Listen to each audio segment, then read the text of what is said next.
बिस्मिल्लाहिर्रहमानिर्रहीम। Dear fellows, अस्सलाम वालेकुम।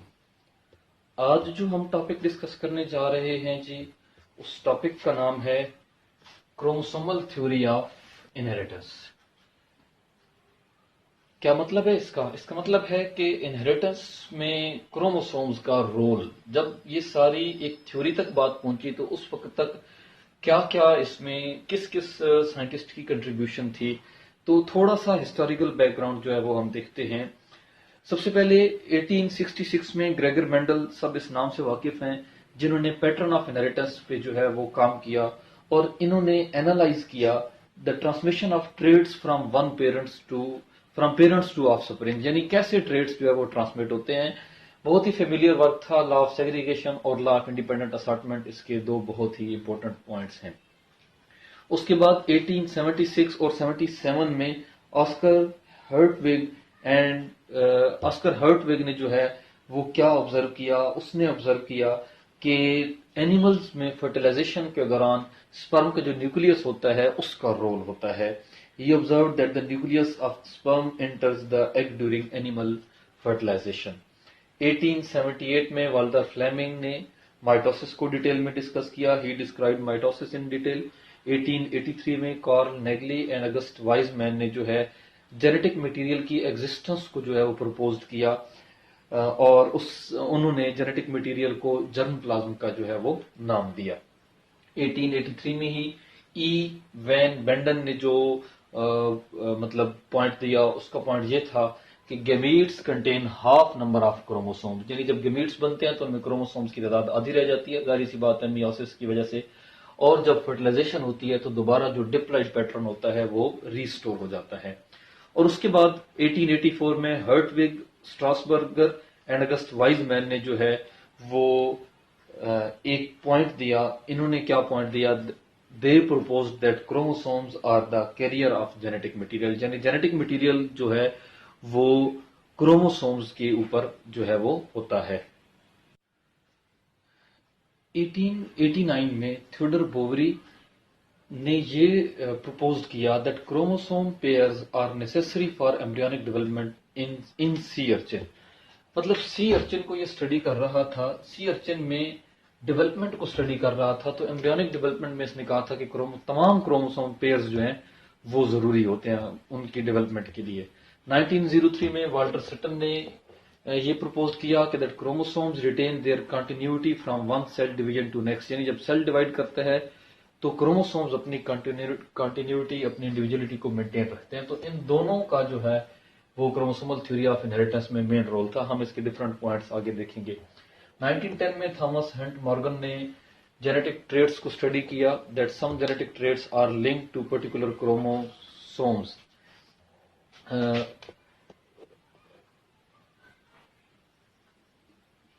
और आप जानते होंगे कि ड्रासोफिला आई कलर को इन्होंने डिटेल से स्टडी किया, हम इसकी क्रॉसेस एंड पे देखेंगे। और 1916 में केविन ब्रिज ने जो है वो क्रोमोसोमल एबनॉर्मलिटीज को स्टडी किया कि और कंफर्म करने के लिए कि क्रोमोसोमल थ्योरी ऑफ इनहेरिटेंस में जो है क्रोमोसोमल एबनॉर्मलिटीज से उनको उसने कंफर्म किया। अब हम आते हैं क्रोमोसोमल थ्योरी ऑफ इनहेरिटेंस की तरफ।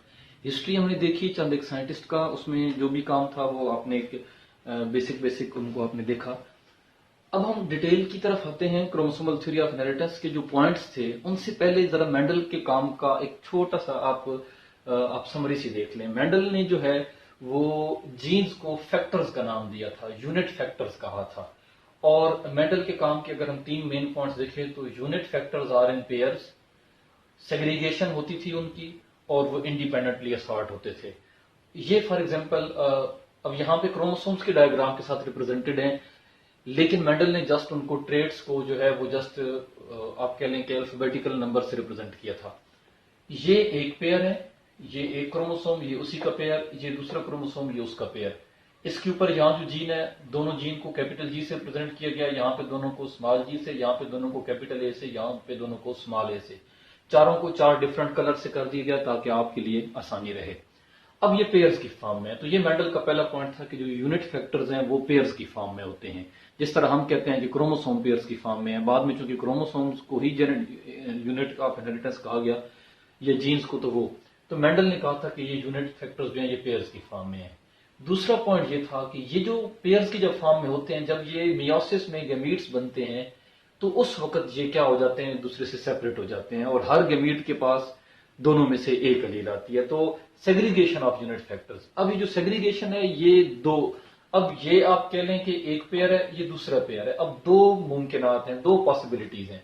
एक तो ये कि जब ये एक दूसरे से सेपरेट होगा और ये भी जब एक दूसरे से सेपरेट होगा, तो इसके साथ या तो ये वाला पेयर आएगा या ये वाला पेयर आएगा। अब देखिए पहली में कैपिटल जी के साथ कैपिटल ए आ रहा है, यानी इसके साथ ये वाला आ रहा है और इसके साथ ये वाला क्रोमोसोम आ रहा है। ठीक है, ये आप इस डायग्राम में देख सकते हैं, यानी दोनों कैपिटल जी के साथ कैपिटल ए आ रहा है और स्मॉल जी के साथ स्मॉल ए आ रहा है। लेकिन ऐसा भी हो सकता है कि कैपिटल जी के साथ स्मॉल ए आए, यानी इस पेयर के साथ ये वाला पेयर आए, और स्मॉल जी के साथ कैपिटल ए आए, यानी इस पेयर के साथ ये वाला पेयर आए। तो दोनों पॉसिबिलिटीज हैं। मकसद क्या है, मतलब क्या है इस बात का कि ये जो पेयर्स थे ये सेग्रीगेट होते हैं, वो चाहे सेग्रीगेट इस तरह हो चाहे वो सेग्रीगेट इस तरह हो। ठीक है, मैं दोबारा इसको एक्सप्लेन कर देता हूं। जब सेग्रीगेशन होगी तो इस पेयर के साथ ये वाला पेयर भी सेग्रीगेट हो सकता है और इस पेयर के साथ ये वाला भी हो सकता है। यहां देखें, पहले कैपिटल जी के साथ कैपिटल ए आ गया, फिर कैपिटल जी के साथ स्मॉल ए आ गया। सेम इस तरीके से स्मॉल जी के साथ स्मॉल ए भी आ सकता है और स्मॉल जी के साथ कैपिटल ए भी आ सकता है। तो ये दो पॉसिबिलिटीज हैं। अगर हम जस्ट इनको इस तरह लिखें तो हम इस तरह लिख सकते हैं। और यही चीज जो है इंडिपेंडेंट ये असॉर्टमेंट है कि ये दोनों आपस में लिंक्ड नहीं है, ये वाला और ये वाला। यहाँ पे चूंकि ये अलग अलग क्रोमोसोम्स पे थे, इसलिए ये भी चांस है कि कैपिटल जी के साथ कैपिटल ए है, ये देखिए कैपिटल जी के साथ कैपिटल ए, और ये भी चांस है कि कैपिटल जी के साथ स्मॉल ए आए, क्योंकि ये अलग क्रोमोसोम्स पे था। तो यही इंडिपेंडेंट असॉर्टमेंट है, स्मॉल जी के साथ स्मॉल ए आए या स्मॉल जी के साथ कैपिटल ए आए। तो ये चार पॉसिबिलिटीज जो हैं वो मुमकिन है। ठीक है, इसमें मतलब ये इंडिपेंडेंट असॉर्टमेंट है। कोई भी एग्जांपल, कोई भी सिंबल्स ले सकते हैं। यहां पे मैंने जी और ए और स्मॉल ए का रिप्रेजेंट किया। तो ये मतलब क्या था, ये मेंडल की बात थी।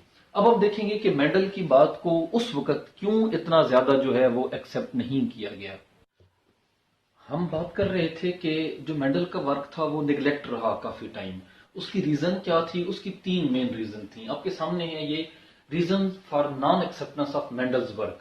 मेंडल्स ने तकरीबन 1843 में जब अपना काम किया था, तो वहां से लेकर 1902 तक, यानी 19th सेंचुरी में उसने अपना काम किया, और 20th सेंचुरी के स्टार्ट में जो है वो थोड़ा सा दोबारा रिवाइव हुआ।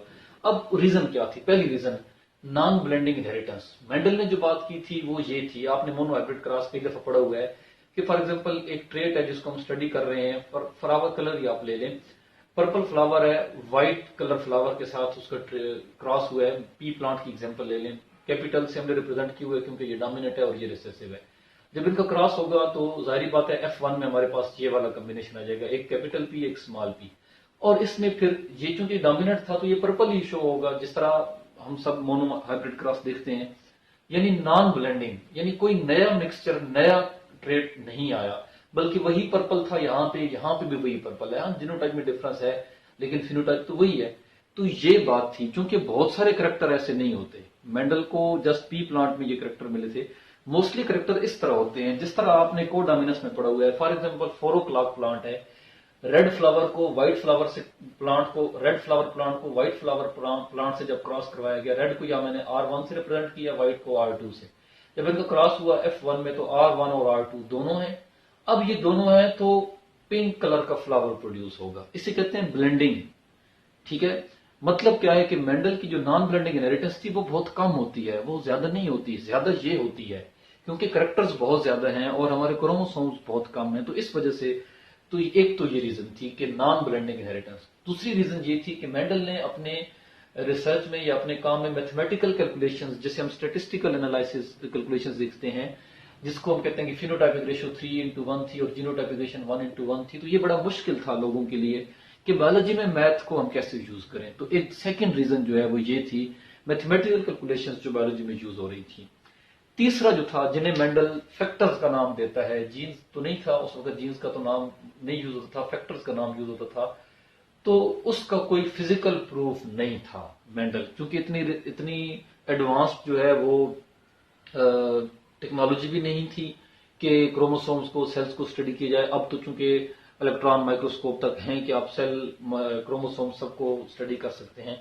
तो मेंडल के पास कोई फिजिकल एविडेंस उन फैक्टर्स को शो करने का नहीं था। इस वजह से मेंडल्स का जो वर्क था, so Mendelian genetics remain dormant for several years, 1943 से लेकर 1902 तक। तो ये जो रीजंस थी मेंडल के काम की निगलेक्शन की वजह से। तो अब हम देखते हैं कि कौन था वो साइंटिस्ट और कौन कैसे जो है वो मेंडल के काम को दोबारा जो है वो आप कह लें कि दुनिया के सामने आया और फिर उसको क्रोमोसोमल थ्योरी ऑफ इनहेरिटेंस का नाम दिया गया। जैसे जैसे माइक्रोस्कोपी में एडवांसमेंट आती गई तो ये मुमकिन हुआ कि माइटोसिस और मियोसिस को डिटेल के साथ स्टडी किया जा सके। सो जो मेंडल का काम इतना अरसा इग्नोर्ड रहा, अब उसको दोबारा इंपॉर्टेंस मिलना शुरू हो गई और बहुत सारे साइंटिस्ट ने उसके रिजल्ट्स को री इवेल्युएट करना स्टार्ट कर दिया, जिसमें से दो बहुत ही इंपॉर्टेंट साइंटिस्ट आते हैं। तो एक थे वाल्टर सटन, अमेरिकन जेनेटिसिस्ट थे। इन्होंने ग्रॉस हॉपर पे काम किया और मियोसिस को डिटेल के साथ स्टडी किया। तो जो इनकी फाइंडिंग्स थी वो क्या थी? Chromosomes occur in pairs and get separated during gamete formation. Normal cell है, इसमें क्रोमोसोम्स पेयर्स की फॉर्म में है, और जब मियोसिस होगी तो 4 सेल्स बनेंगे। सिंपल सी बात है, मियोसिस में हम कहते हैं क्रोमोसोम्स जो है उनकी तादाद हाफ रह जाती है। जब गैमीट बनेंगे तो उनमें क्रोमोसोम्स क्या होंगे? हाफ रह जाएंगे, सेपरेट हो जाएंगे। और जो क्रोमोसोम का पेयर होता है, pair of chromosomes contain 1 from father and 1 from mother. तो वो जो पेयर होता है उसमें से उस पेयर का एक पार्ट फादर की तरफ से आया हुआ होता है और क्रोमोसोम्स का दूसरा पार्ट जो होता है वो उस ऑर्गेनिज्म की मदर की तरफ से आया हुआ होता है। ये वाल्टर सटन की जो है वो फाइंडिंग्स थी। ये क्रोमोसोम्स की सेपरेशन होना मियोसिस में, ये मेंडल के लॉ की ही एक्सप्लेनेशन थी। तो मेंडल का लॉ इस तरीके से जो है वो दोबारा मेंडल के रिजल्ट्स रीवैल्यूएट हुए और दोबारा उनको इंपॉर्टेंस मिली।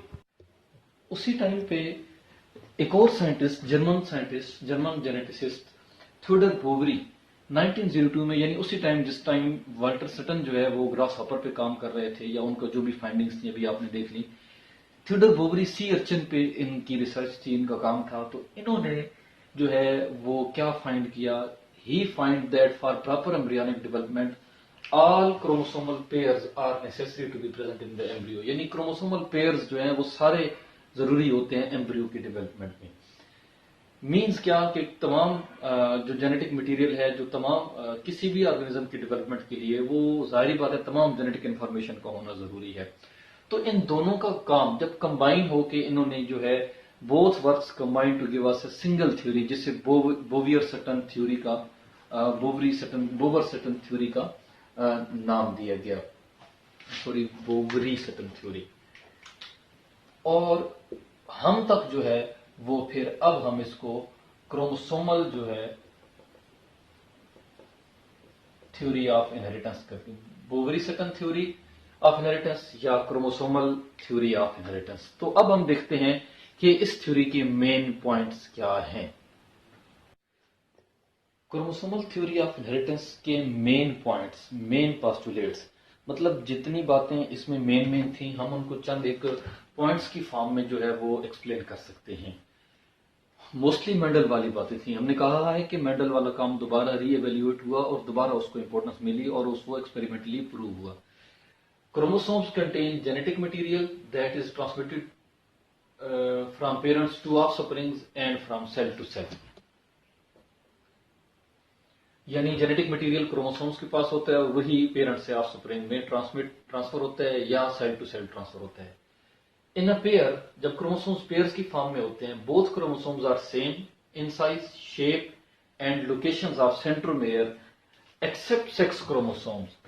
जब क्रोमोसोम्स पेयर्स की फॉर्म में होते हैं तो वो साइज में, शेप में, सेंट्रोमेयर की लोकेशंस में, जीन्स में वो सेम होते हैं, सिवाय सेक्स क्रोमोसोम्स पे। जो सेक्स क्रोमोसोम्स होते हैं अक्सर वाई, वो अब उनका पेयर डिफरेंस हो सकता है। बाकी तमाम क्रोमोसोम्स के जो पेयर्स होते हैं, हम जो कहते हैं ना 23 पेयर्स होते हैं क्रोमोसोम्स के, तो वो पेयर्स, जो पेयर के अंदर 2 क्रोमोसोम होते हैं वो बिल्कुल सेम होते हैं, उनके ऊपर तमाम जीन सेम होते हैं।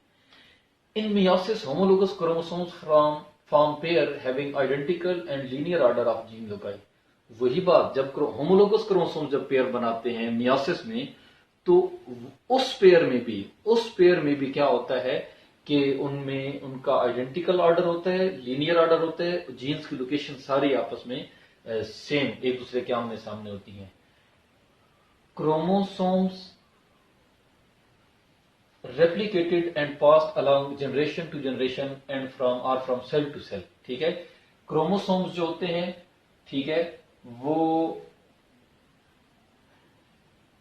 स्पेलिंग मिस्टेक हो गई है, क्रोमोसोम्स रेप्लिकेटेड होते हैं, मतलब जब रेप्लिकेट करते हैं तो generation to generation, cell to cell वो जब मतलब ट्रांसफर होते हैं, लेकिन अपनी इंडिविजुअलिटी को मेंटेन रखते हैं। एरर का चांस बहुत कम होता है, ऐसा नहीं होता कि सेंट्रोमेयर से टूट जाते हो। अपने इंडिविजुअलिटी जो है, अपना जो एंटिटी है, उसको क्या करते हैं सेल डिवीजन के दौरान, जो गमीट फॉर्मेशन के दौरान क्या करते हैं, उसको मेंटेन रखते हैं। During gamete formation members of gene pair segregate equally into gametes. जब गमीट्स बनते हैं तो जो जीन पेयर होता है, एक सेल के अगर दो गमीट बन रहे हैं तो वो जीन पेयर उन दोनों में क्या होगा, बराबर जो है वो इक्वली डिस्ट्रीब्यूट होगा। ठीक है जी, वही मेंडल वाली बात, जो मेंडल का लॉ ऑफ सेग्रीगेशन जिसे आप कहते हैं कि मियोसिस के दौरान जीन पेयर जो होते हैं, मेंडल तो उनको फैक्टर कहता था, तो वो मतलब क्या होते हैं, गेमीट्स में हाफ आधे जो है वो क्रोमोसोम्स आते हैं। Different gene pairs act independently, ये वही बात इंडिपेंडेंट असॉर्टमेंट, कि जब अगर हम डिफरेंट जीन पेयर की बात कर रहे होंगे तो वो इंडिपेंडेंटली असॉर्ट होंगे, वो एक दूसरे के ऊपर जो है वो एक दूसरे के साथ लिंक्ड नहीं होंगे। ये नॉन लिंक्ड जीन्स की बात हो रही थी, बाद में वो तो एक बाद का मामला है लिंक्ड जीन्स वाला। तो ये and each parent contribute one set of chromosome to its offspring. किसी भी जानदार में जो दो क्रोमोसोम, जिसे हम पेयर कह रहे हैं, क्रोमोसोम का पेयर, उस पेयर में से एक क्रोमोसोम जो है वो एक पेरेंट को होता है यानी मेल का, और दूसरा क्रोमोसोम जो होता है वो फीमेल पेरेंट का जो है वो होता है। तो ये चंद एक पॉइंट्स हैं क्रोमोसोमल थ्योरी ऑफ इनहेरिटेंस के, जो जो जिन बातों को हम जो है वो कंक्लूड करके चंद एक पॉइंट बना सकते हैं। तो ये है जी क्रोमोसोमल थ्योरी ऑफ इनहेरिटेंस।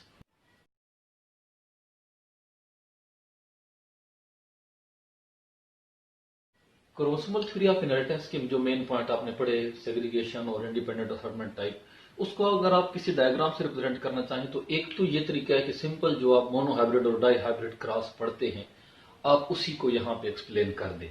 दूसरा, अगर आप चाहें तो ये डायग्राम उसमें ऐड कर सकते हैं, या सिंपल मोनोहाइब्रिड और डाईहाइब्रिड जो क्रॉस एक आप पढ़ते हैं सिंपल, उससे भी इसको डिस्क्राइब किया जा सकता है। यहां पे इस डायग्राम में आपको क्रोमोसोम्स भी नजर आ रहे हैं, आप क्रोमोसोम्स के बगैर जस्ट इन सिंबल्स को यूज करके भी आप इसको एक्सप्लेन कर सकते हैं। यहां पर हमने क्रोमोसोम से इसको एक्सप्लेन कर दिया, थोड़ा सा कंसेप्चुअल है। फॉर एग्जांपल एक होमोजीनियस डिप्लॉइड सेल है, ठीक है, ऑर्गेनिज्म है, उसमें दो, जब मियोसिस होगी दो पॉसिबिलिटीज हो सकती हैं। कैपिटल वाई क्रोमोसोम्स के साथ या तो सिर्फ कैपिटल आर ही जाएगा, और स्मॉल वाई के साथ स्मॉल आर ही जाएगा। ये फॉर एग्जांपल दो ट्रेड्स थे। ये देखिए, कैपिटल आर के साथ, कैपिटल वाई के साथ कैपिटल आर ही है, और स्मॉल वाई के साथ स्मॉल आर ही है। दूसरी पॉसिबिलिटी ये हो सकती है, हमने जब कहा है कि इंडिपेंडेंट असॉर्टमेंट है, तो मुमकिन है ये भी हो सकता है कैपिटल वाई के साथ स्मॉल आर आ जाए। ये यहां से चूंकि सेपरेट हो रहा है ना सेल, तो कैपिटल वाई के साथ स्मॉल आर आर वाला क्रोमोसोम आ गया, और स्मॉल वाई के साथ कैपिटल आर वाला। ये देखें, यहां से दोनों सेपरेट हुए, तो ये वाले दो सेट क्रोमोसोम को उधर चला गया इस सेल में, और ये क्रोमोसोम का सेट इधर आ गया, यहां पे भी सेम है। तो ये मुमकिन मियोसिस 1 ये सेल था, ये मियोसिस 1 हुई, आगे मियोसिस 2 हो रही है, 4 गैमीट्स बन रहे हैं। तो देखें इसमें क्या गैमीट्स बनेंगे और उसमें कौन सी गैमीट्स बनेंगे। इसमें जो गैमीट्स बनेंगे उनमें से दो गैमीट्स ये वाले सेम होंगे, जिनमें से एक कैपिटल वाई और कैपिटल आर वाला क्रोमोसोम है, कैपिटल वाई और कैपिटल आर वाला। और इसकी जो दो गैमीट्स होंगे स्मॉल आर और स्मॉल वाई और स्मॉल आर वाले गैमीट्स हैं ये दोनों। उसमें क्या होगा, अब उसमें डिफरेंट होगा, कैपिटल वाई के साथ स्मॉल आर, कैपिटल वाई के साथ स्मॉल आर। यहां कैपिटल वाई के साथ कैपिटल आर था, और वहां उसमें कैपिटल वाई स्मॉल वाई के साथ कैपिटल आर है, यहां स्मॉल वाई के साथ स्मॉल आर था। तो ये इसमें जो है वो डिफरेंट किस्म के कॉम्बिनेशंस मुमकिन हैं। ये आप मियोसिस 1 मियोसिस 2 इंडिपेंडेंट असॉर्ट हुई, कोई ऐसा नहीं था कि ये कैपिटल वाई के साथ कैपिटल आर फिक्स हो गया है, कैपिटल वाई के साथ स्मॉल आर भी आ सकता है। तो ये था जी ये इंडिपेंडेंट असॉर्टमेंट। ये वो तमाम प्रोसीजर्स थे जिनके जरिए क्रोमोसोमल थ्योरी ऑफ इनहेरिटेंस ने हमें ये बात समझने में मदद की कि जीन्स जो हैं वो क्रोमोसोम्स के ऊपर पाए जाते हैं और chromosomes he unit of inheritance हैं। अब क्या होता है कि सवाल ये पैदा होता है कि इस थ्योरी को क्यों एक्सेप्ट कर लिया गया, इसकी एक्सेप्टेंस के पीछे क्या जो है वो रीजंस थी। तो थॉमस हंट मॉर्गन ने 1910 में जो है वो ड्रोसोफिला मिलेनोगेस्टर यानी फ्रूट फ्लाई पे एक्सपेरिमेंट्स किए, आई कलर ट्रेड को जो है वो डिटेल से स्टडी किया और उसके एक्सपेरिमेंट्स ने ये कंफर्म किया सटन और बोवरी थ्योरी को। इस तमाम तरीके से विद ऑल दिस मेंडल्स, इन तमाम स्टडीज से मेंडल का जो लॉन्ग इग्नोर्ड वर्क था उसको एक पहचान मिली और लॉज ऑफ जेनेटिक्स जो है उनको एक्सेप्ट कर लिया गया। थॉमस हंट मॉर्गन का काम हम किसी और वीडियो में जो है वो डिटेल से डिस्कस करेंगे।